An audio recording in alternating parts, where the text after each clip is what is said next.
Aux quatre coins de la planète, l'humain a survécu, s'est adapté, a prospéré puis essaimé.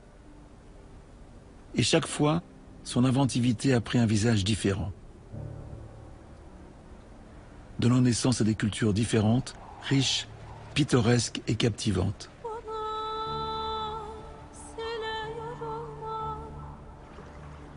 La terre pouvait être trop sèche ou trop humide. Les humains parvenaient toujours à l'apprivoiser, comme ils avaient apprivoisé le bœuf et le riz.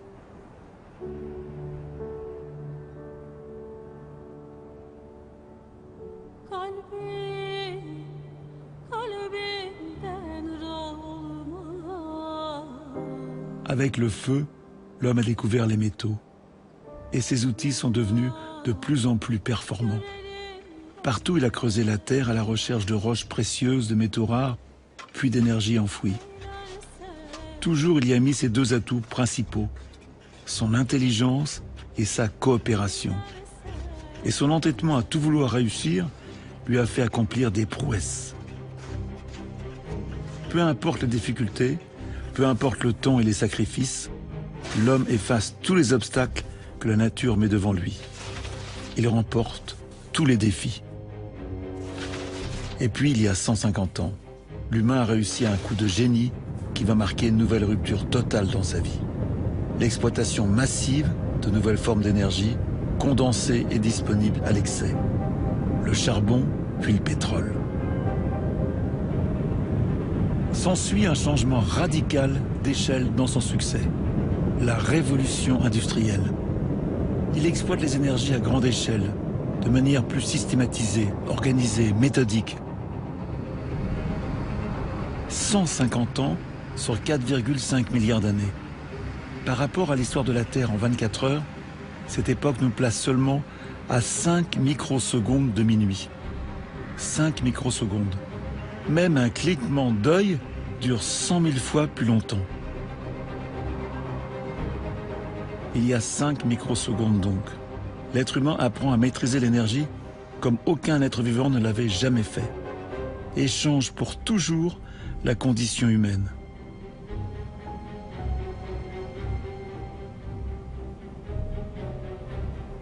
Il creuse pour récupérer le charbon, le pétrole et le gaz. Cette énergie est presque illimitée, tant ses réserves sont gigantesques et presque gratuites, puisqu'il suffit de se servir. On peut creuser partout, sur les terres comme sous les mers.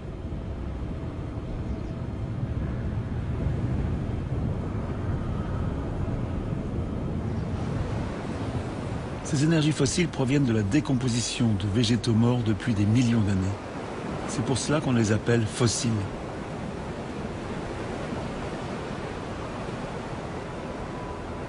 En quelque sorte, l'homme a donc su passer de l'énergie des vivants à l'énergie des morts, celle de milliards d'animaux, de plantes en décomposition qui avaient stocké l'énergie du soleil pendant des millions d'années dans le sol.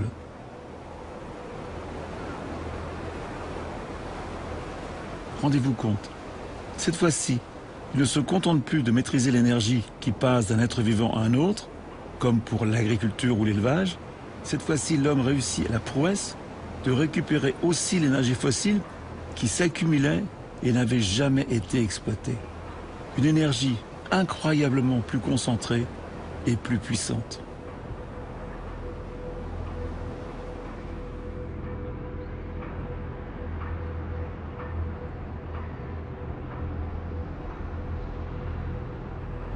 Grâce au pétrole, les humains peuvent travailler les matériaux comme l'acier, le ciment, le plastique, et ils vont pouvoir construire bien plus, bien mieux. Ces constructions ont pris des échelles inimaginables à la taille de ses ambitions. Il invente des machines, des titans de métal pour creuser et trouver les matériaux ou les énergies. Il est dans la démesure dans tous les domaines, pour l'exploitation, pour l'habitat, pour les voyages. Il peut maintenant, grâce à ces géants de fer, se déplacer sur les terres, sur les mers et même dans les airs, en réduisant les distances du bout du monde de plusieurs semaines à quelques heures. Un aller-retour à l'autre bout de la planète prend aujourd'hui moins de temps que d'aller à la ville voisine il y a 2 siècles.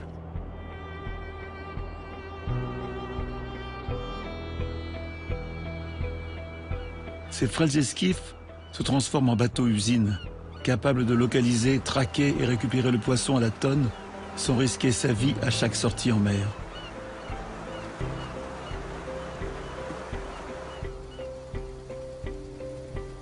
Son agriculture se mécanise. En passant de l'âne au tracteur, il peut exploiter des surfaces toujours plus grandes, toujours plus facilement.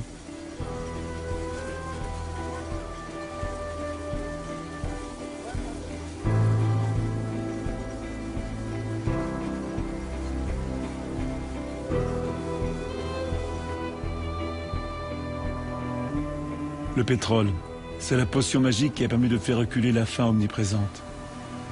La précarité extrême, l'épuisement permanent pour des rendements autrefois si modestes. Le pétrole a permis cette transition des femmes et des hommes de la simple survie à la vie.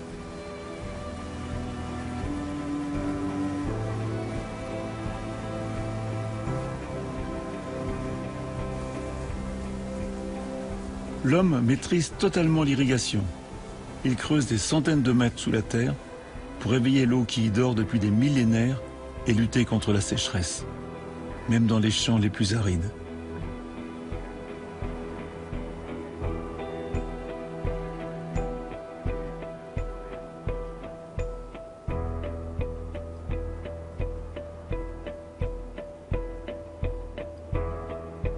Avec la maîtrise des engrais et de l'irrigation, il fait verdir les déserts.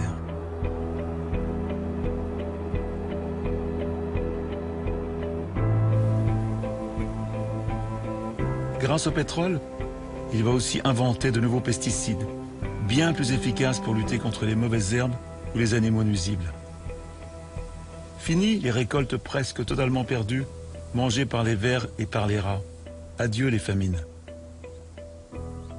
Tous ces animaux qui volaient cette énergie depuis des milliers d'années en sont maintenant privés. L'homme s'assure que toutes ces plantes qu'il fait pousser sur les territoires de plus en plus grands ne seront plus détournées par aucun autre être vivant.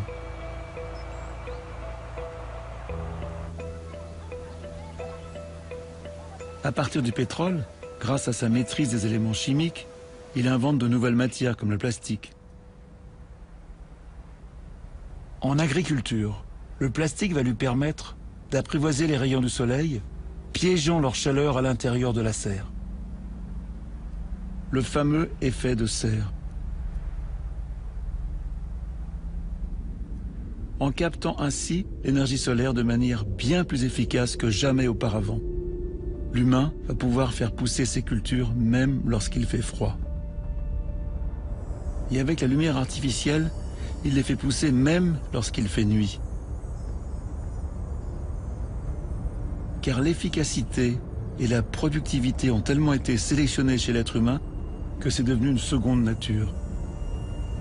Une obsession presque.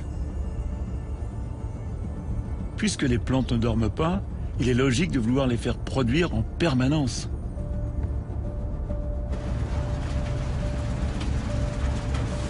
C'est la révolution verte qui a permis de multiplier les rendements agricoles tout en réduisant la quantité de travail nécessaire.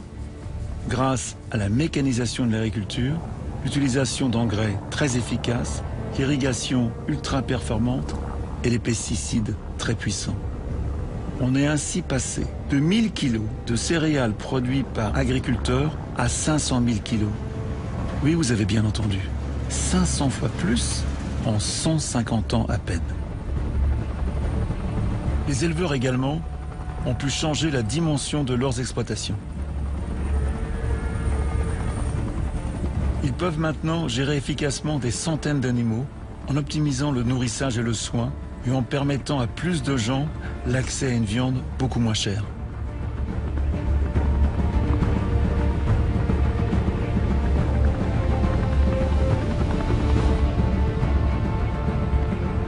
La mécanisation offre aussi la possibilité d'exploiter les matières premières, comme le bois, bien plus massivement qu'il n'a jamais été possible. les rendant disponibles pour tous, partout. On peut transporter des forêts entières en bateau.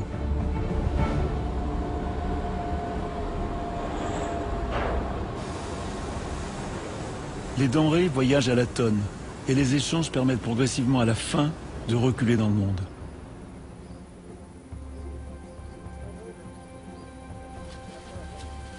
Chaque région se spécialise et devient plus efficace. Produit en masse et exporte dans les régions voisines tout en important leurs spécialités.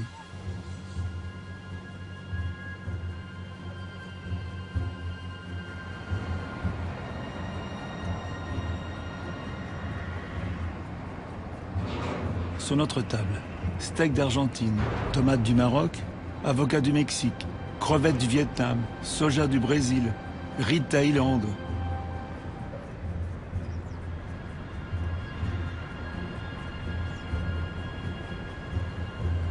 Maîtrisant l'énergie comme jamais avant grâce au pétrole, rien ne nous est plus interdit. Nous pouvons construire une ville énorme en 2 ans seulement, y abriter des millions de gens. Le béton, c'est l'enfant du pétrole. Ces prodiges techniques concentrent une telle population qu'il devient impossible d'oublier que nous sommes une espèce très sociale.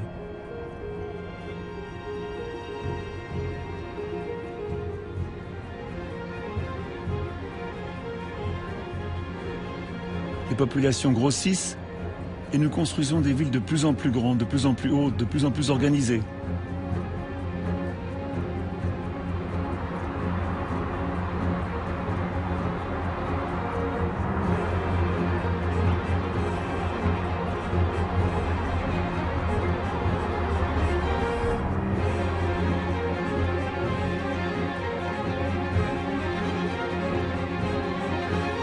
Nous avons les moyens et les ressources de construire des villes partout, même en plein désert.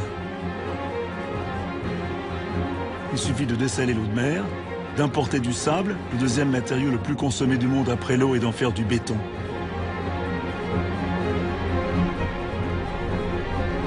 Et ce béton qui a servi à construire la plus haute tour du monde à Dubaï utilise un sable, écoutez bien, qui arrive d'Australie. Oui, d'Australie. Vous vous rendez compte ? Rien nous est interdit.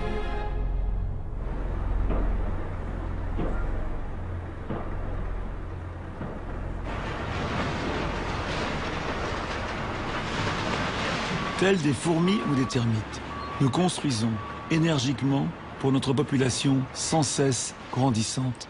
Mais à la différence des insectes, nous améliorons sans cesse nos conditions de confort. Nous vivons de plus en plus vieux et nous possédons de plus en plus.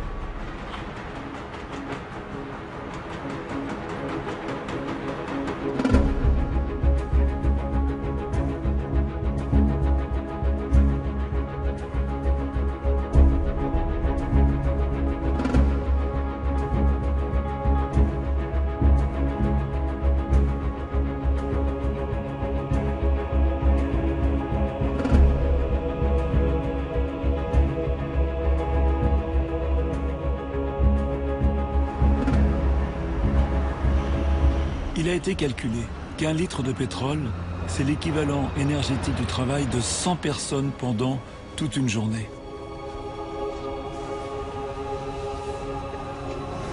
Or, la production de pétrole dépasse maintenant les 15 milliards de litres par jour.